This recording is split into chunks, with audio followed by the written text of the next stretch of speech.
Accident or assassination? It's the question that has yet to be answered after this private jet crashed over Russia on Wednesday. Because this is not just any private jet. Several members belonging to the Russian mercenary group Wagner are thought to have been on board. The crash left 10 dead, Russia's Federal Air Transport Agency sharing a full list of passengers registered on the plane. We cross-checked these names with internal documents from the Wagner Group, accessed by Le Monde. Together with information gathered by independent investigators, we've drawn up a profile of the presumed crash victims, which include some of the Wagner Group's most powerful leaders.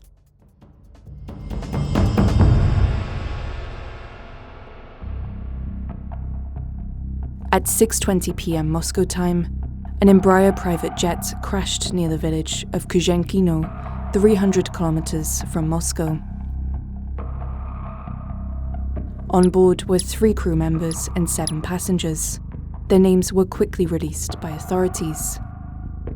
They included 6 men, whose names also appeared in Wagner documents leaked in March 2023 and seen by Le Monde.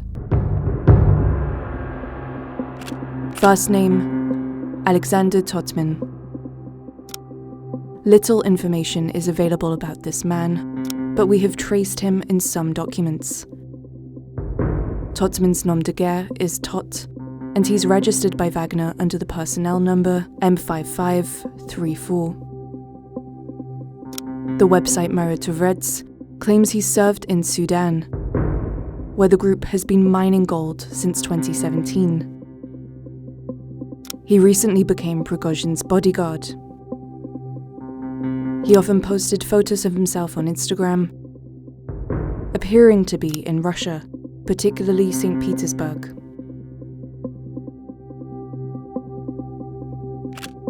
Next, Serguei Pestin. He was part of the Wagner Group in October 2020, listed under the personnel number M0394. Before that, he fought in the Second Chechen War. Investigators from Dossier Center say he joined Wagner's ranks in 2015. He was 44 at the time of the crash.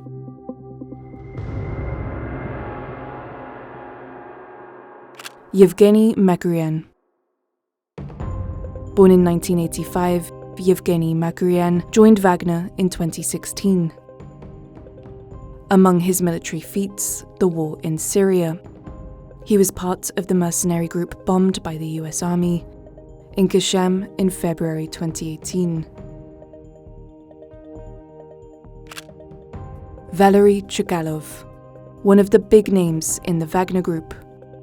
The 47-year-old businessman was in charge of security and logistical support. Nicknamed Rover, he managed natural resources projects like oil. Last July, the US placed him under sanctions for, among other things, facilitating arms deliveries to Russia. He's been Prigozhin's closest employee for over 15 years, explained Dossier Center member Denis Kroktov to Le Monde. Dimitri Utskin. Another key figure in the group. Born in June 1970, the former member of the Russian Special Forces, GRU, went to fight in Syria in 2013 with the Slavonic Corps, another group of mercenaries. But mercenary work is officially forbidden in Russia, and he was arrested by the FSB, Russia's security services, on his return. He escaped conviction. The rest of his story is not so clear. Utskin reported directly to Prigozhin. Utskin also adopted the nickname Wagner, a deliberate reference to Adolf Hitler's favorite composer. Le Monde accessed an internal document that showed Utskin was listed as a commander of the Prigozhin-owned front Evropolis in 2021. Mercenaries signed contracts with Evropolis before leaving for Syria. Utskin has been at the heart of the Wagner Group until now. But the real boss, Yevgeny Prigozhin. For years, Prigozhin denied having anything to do with the group, before finally admitting to having founded it. It took Prigozhin 9 years to transform the private militia into one of the world's most wealthy mercenary groups. The last video published before the crash showed him supposedly in Africa, sure of his men and his destiny. Работаем. Температура плюс 50. Все как мы любим. ЧВК «Вагнер» проводит РПД. Делает Россию еще более великой на всех континентах. А Африку еще более свободной.